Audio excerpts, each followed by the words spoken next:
చూస్ country delight, live better. ఇప్పుడే country delight యాప్ని download చేసుకోండి.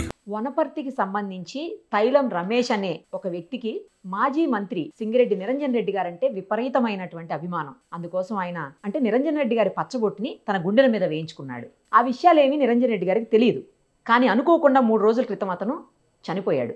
ఆ సందర్భంగా తన కార్యకర్త చనిపోయాడు, తన ఏరియాలోనే ఉండే వ్యక్తి కదా అని చెప్పి ఆయన చూడ్డానికి వెళ్ళారు. తీరా వెళ్ళిన తర్వాత తన అభిమానాన్ని అతని గుండెల మీద ఆయన ఫోటో చూసి ఆశ్చర్యపోవటం నిరంజన్ రెడ్డి గారు వంతైంది. అంతేకాదు, అనుకోకుండా నిరంజన్ రెడ్డి గారు అతను బ్రతికే ఉన్నాడని గమనించారు. అసలు అది ఎలా జరిగింది, ఆ తర్వాత అతన్ని రక్షించి హాస్పిటల్ అడ్మిట్ చేసి ఈరోజు అతను కోలుకునేందుకు కూడా కారణమయ్యారు. ప్రస్తుతం మనతో పాటు లైవ్ కాల్లో ఉన్నారు నిరంజన్ రెడ్డి గారు. ఒకసారి ఆయనతో మాట్లాడదాం, అసలు ఏం జరిగిందో ఆయన మాట్లాడుకుందాం. సార్ నమస్తే అండి. నిజంగా సార్, అభిమానం అనేది చూపించడం చాలామంది చేస్తూ ఉంటారు, రకరకాలుగా చూపిస్తుంటారు తమ అభిమానాన్ని తనకిష్టమైన వ్యక్తుల మీద, నేతల మీద.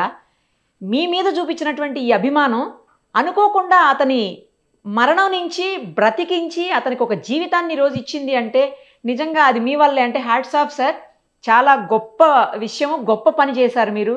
ఒక్కసారి అసలు ఏం జరిగింది, అతను ఎవరు, మీరు ఎలా చూశారు, ఎలా అతన్ని బ్రతికించారు, ఎలా కాపాడగలిగారు, అవన్నీ చెప్పండి సార్ మా కోసం. నమస్తే అమ్మా. వాస్తవంగా అతను వనపర్తి వాసి, నాకు అభిమాని ప్లస్ మా పార్టీ కార్యకర్త కూడా.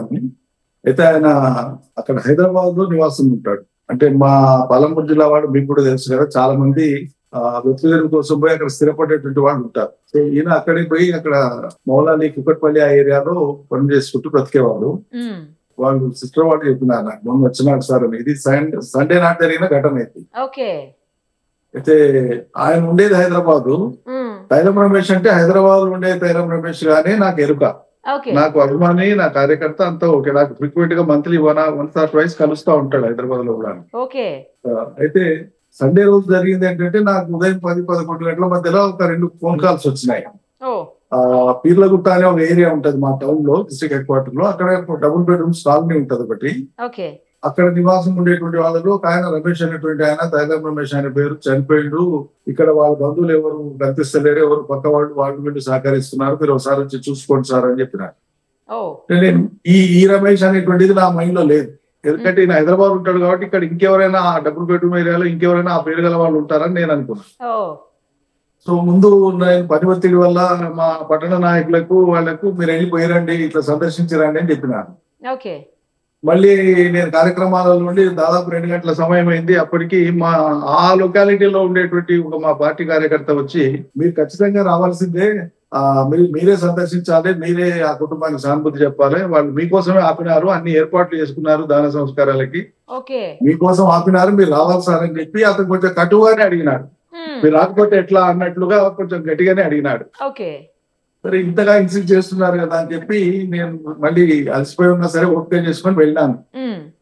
వెళ్ళే వరకు నేను మామూలుగా ఎక్కడైనా సరే దురదృష్టకరంగా ఏ రకంగా మరణాలు సంభవించినా అక్కడ పోతాం, సంతాపం ప్రకటిస్తాం, వాళ్ళకి ఏదైనా మనం చేయగలిగినటువంటి మాట సాయమో ఇతర సాయమో వాళ్ళ పరిస్థితిని బట్టి ఏదైనా చేస్తూ ఉంటాం సహజంగా.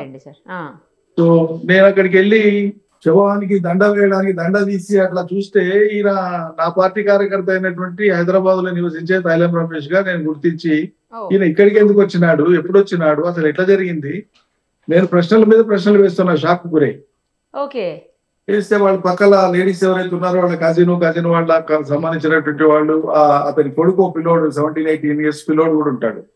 వాళ్ళందరినీ ప్రశ్నలు వేస్తా ఉంటే వాళ్ళు దుఃఖంలో ఉన్నారు, బాధలో ఉన్నారు, ఏడుస్తున్నారు. వాళ్ళు ఏదో చెప్తున్నారు, టిఫిన్ చేసినాడు, ఆ తర్వాత అలసట వచ్చి పడుకున్నాడు, మళ్ళీ లేవలేదు, చాలా ప్రయత్నం చేసినాము, లేవలేదు, డాక్టర్ దగ్గర తీసుకెళ్తే ఈయన లేడు, కాలం పైన చెప్పినారు, అందుకే మేము తీసుకొచ్చినాము అని చెప్తున్నారు.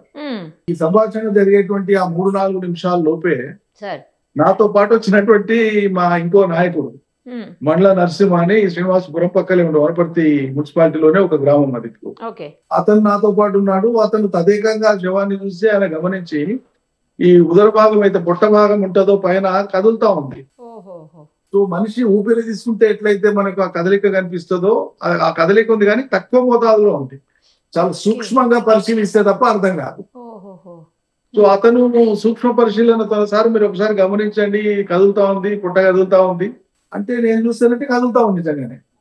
నేను వెంబడే మీరు దండలు తీసేయండి అని దండలు తీసేపించి ఆ గది చిన్న గది, డబుల్ బెడ్రూమ్ లో గది. ఆ గదిలో వాళ్ళంతా ఉన్నారు. నేను చాలా గట్టిగా కేకలు వేసిన, రమేష్ రమేష్ రమేష్ అని 5-6 సార్లు గట్టిగా, చాలా గట్టిగా కేకలు వేసిన. అతనికి ఎట్లా వినిపించిందో ఏంటో తెలియదు. అక్కడే అద్భుతం జరిగింది. కళ్ళు తెరవలేదు కానీ కళ్ళు మూసుకున్నా కనుగుడ్లు లోపల ఆడిస్తే మనకు తెలిసిపోతుంది. కరెక్ట్ సార్, అటు ఇటు తిరిగితే తెలుస్తుంది. ఎస్. సో కళ్ళు కదిలించింది, నాకు స్పష్టంగా అర్థమైంది. నేను అన్నాను, ఇతను బ్రతికున్నాడు, మీకు చనిపోయిందని మీరు భ్రమపడ్డారో పొరపడ్డారో జరిగింది, తక్షణం ఆసుపత్రికి తరలిద్దాం, ఇతను బ్రతికే ఉన్నాడు అని చెప్పి నేను వాళ్ళని ఇన్సిస్ట్ చేసి ఇమీడియట్ గా అంబులెన్స్ కాల్ చేసి మా వాళ్ళని వెంబడి పెట్టి హాస్పిటల్ కి పంపించేసినాను. హాస్పిటల్కి వెళ్ళినాక ఒక 2 hours తర్వాత అతను అపస్మారక స్థితి నుంచి బయటకు వచ్చినాడు. మొదటిసారి 2 hours తర్వాత పక్కన ఉండేటువంటి అటెండెంట్ నాకు ఫోన్ లో మాట్లాడిపించినాడు. ఆ తర్వాత మళ్ళీ ఒక 2 hours కి పర్ఫెక్ట్ గా మాట్లాడినాడు. అక్కడ డాక్టర్స్ ఎందుకైనా మంచిది అని చెప్పి పరీక్ష చేసిన వాళ్ళు సారిన ఒక 40-45 రోజుల క్రితం స్టెంట్ వేయించుకున్నాడు గుండెకి. కొంత ఆయనకు మెరుగైన వైద్యం అవసరం కాబట్టి ఇక్కడ వీలు కాదు, హైదరాబాద్ పంపిద్దాం సార్ నిమ్స్ కంటే, అట్లే నిమ్స్ కి రెఫర్ చేయడానికి నిమ్స్ అధికారులతో కూడా మాట్లాడి కోఆర్డినేట్ చేసి ఇతను ఎలాగానే అక్కడ వాళ్ళు అడ్మిట్ చేసుకొని ట్రీట్మెంట్ చేసేటట్టు కోఆర్డినేట్ చేసినాము. ఫార్చునేట్లీ నిమ్స్ లో మంచి ట్రీట్మెంట్ అయింది. నిన్న నైటే డిశ్చార్జ్ చేస్తామన్నారు.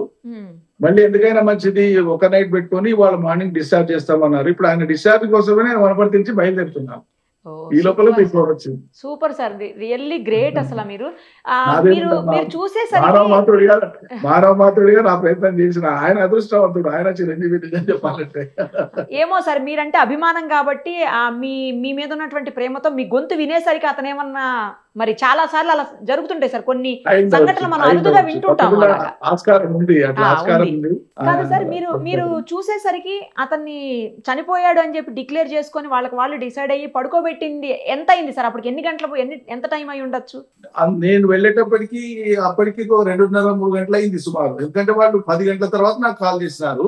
ఓకే, అంటే అంతకు ముందే ఒక 1/2 hour 40 minutes బిఫోర్ అయిందేమో తెలియదు. బహుశా 4 hours అయి ఉంటుంది.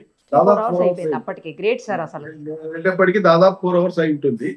అది వాస్తవంగా పల్స్ పడిపోయింది, చాలా చల్లగా అయింది శరీరం అంతా కూడా.